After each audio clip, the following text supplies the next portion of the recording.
যে আদম আলাইহিস সালামের দুই সন্তান, তাদের নাম কি, এ প্রসঙ্গ পবিত্র কোরআন এবং হাদিসে ডাইরেক্ট উল্লেখ নেই। তবে মুফাসসিরিনে কেরাম উল্লেখ করেছেন এবং কিছু বাইবেলে উল্লেখ রয়েছে। যেমন বাইবেলে আদম আলাইহিস সালামের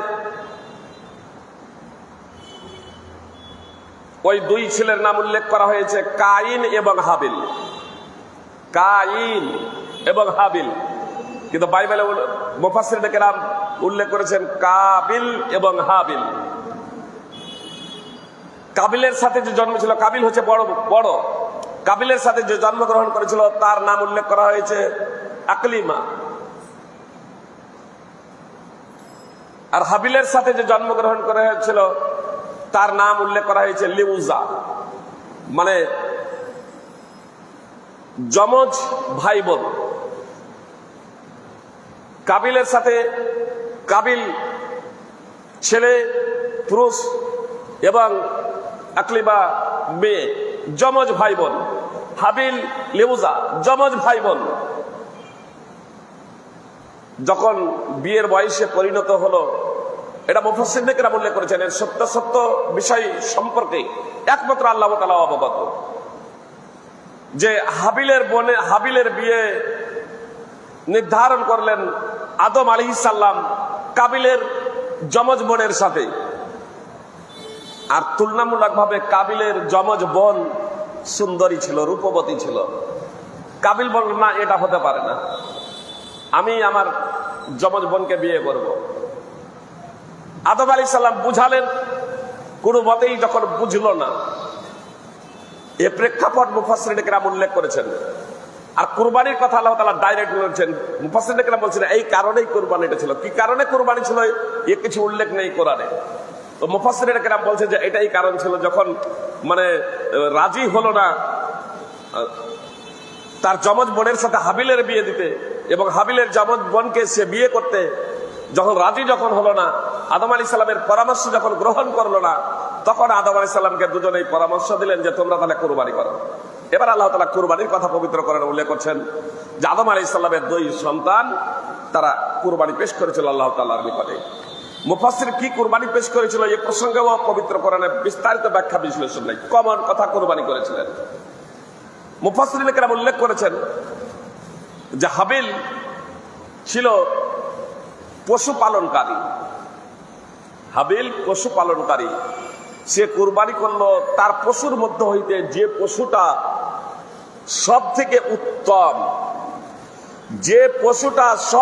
উত্তম, সেই পশুটাকে তিনি কুরবানি করলেন। যে পশুটা মোটা তাজা, দেখতে ভালো, সুন্দর, তাই আল্লাহর নিকটে পেশ করলেন।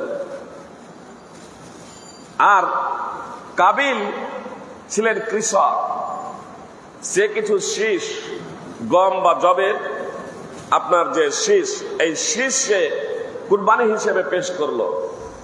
কিন্তু তারপরেও ওই গম বা জবের যে শীষ ছিল তা থেকে যেটা মোটা মোটা দানা, ওই দানাটা খেয়ে নিল আগেই। কেন জানেন?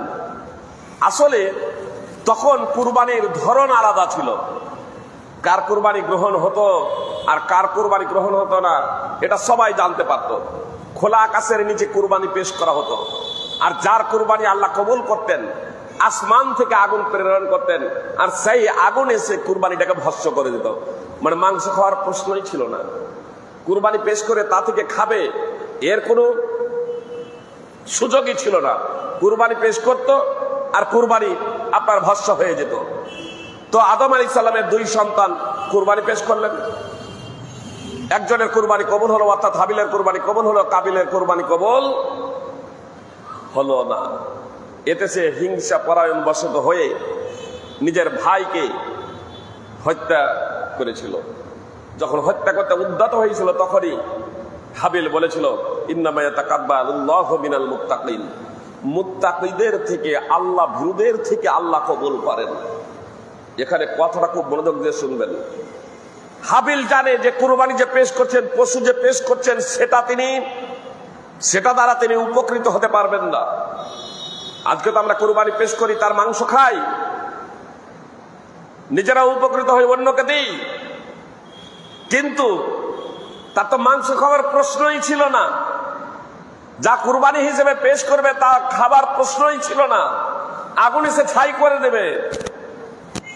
তারপরেও যেহেতু আল্লাহর জন্য কোরবানি, আল্লাহর নৈকট্য লাভের জন্য যেহেতু কোরবানি, এজন্য হাবিল তার পশু হইতে সব থেকে যেটা ভালো মোটা তাজা তাই পেশ করলো। কিন্তু কাবিল সে নিজেকে চালাক মনে ভাবলো, বুদ্ধিমান মনে ভাবলো যে যা পেশ করব তা তো আর উপকারে আসবে না, পুড়ে ছাই হয়ে যাবে, তার থেকে ভালো মোটা মোটা যা দানা আছে তা খেয়ে নেই, তা দ্বারা উপকৃত হই। আল্লাহর দরবারে যা পেশ করলো তাই একেবারে নিম্নমানের। পরিণতি কি হলো? আকাশ থেকে আগুন এসে তা ভস্ম করলো না, পুড়িয়ে দিল না। এর দ্বারা সবাই জানতে পারলো যে কাবিল যা পেশ করেছিল তা কবুল হলো না, আল্লাহ তাআলা তা কবুল করলেন না।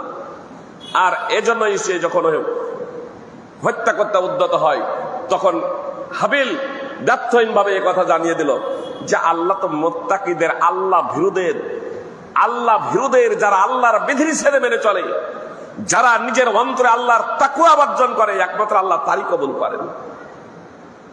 তো আমরা যে কুরবানি করছি, আমাদের কুরবানি যদি ওই হাবিলের মতো হয়, আল্লাহ ভীরুদের মতো, আল্লাহ ওয়ালাদের মতো, তাহলে ইনশাআল্লাহ এই কুরবানি দ্বারা আমরা উপকৃত হব। আরো আমাদের জন্য প্লাস পয়েন্ট যে কুরবানির আল্লাহর সন্তুষ্টির জন্য আমরা করব। কিন্তু এখনকার কুরবানির ধরন পরিবর্তন হয়েছে। সেই কুরবানি প্রসঙ্গে মুহাম্মদ সাল্লাল্লাহু আলাইহি সাল্লাম বলেছেন, নিজেরা খাওয়াও এবং সঞ্চয় করে রাখো, খাও, সাদকা করো এবং জমা করে রাখো। বুখারী, মুসলিম, আবু দাউদ সব বিভিন্ন হাদিস গ্রন্থে হাদিস রয়েছে। এত দ্বারা স্পষ্ট হয়ে গেল যে কুরবানি আল্লাহর সন্তুষ্টির জন্য করলেও, কিন্তু সেই কুরবানির পরে যা বাঁচবে আপনার মাংস, কুরবানির দেওয়ার পরে, কুরবানি হয়ে যাওয়ার পরে সেই মাংস দ্বারা কিন্তু আমরাই সামাজিক ভাবে উপকৃত হচ্ছি। লক্ষ্য উদ্দেশ্য থাকতে হবে একমাত্র আল্লাহ তাআলার সন্তুষ্টি। আল্লাহ তাআলা বলছেন, লা ইলাহা ইল্লাল্লাহ লুহুমুহা ওয়ালা দিমাউহা ওয়ালাকিন ইয়ানালুহু তাকওয়া মিনকুম। কুরবানির মাংস এবং রক্ত আল্লাহ তাআলার কাছে পৌঁছে না, পৌঁছে তোমাদের আল্লাহ ভীতি। তোমরা কতটুকু আল্লাহ ভীতি অর্জন করেছো, কোন লক্ষ্য এবং উদ্দেশ্য তোমরা কুরবানি করছো? তোমাদের আল্লাহ ভীতি আল্লাহ তাআলার কাছে পৌঁছে, তোমাদের আত্মসমর্পণ প্রকৃত অর্থে আল্লাহ তাআলার কাছে পৌঁছে। সূরা হজ 22 নম্বর সূরার 37 নম্বর আয়াত। অতএব প্রথমত আমাদেরকে কুরবানি প্রসঙ্গে আমাদের নিয়তটাকে পরিশুদ্ধ করে নিতে হবে।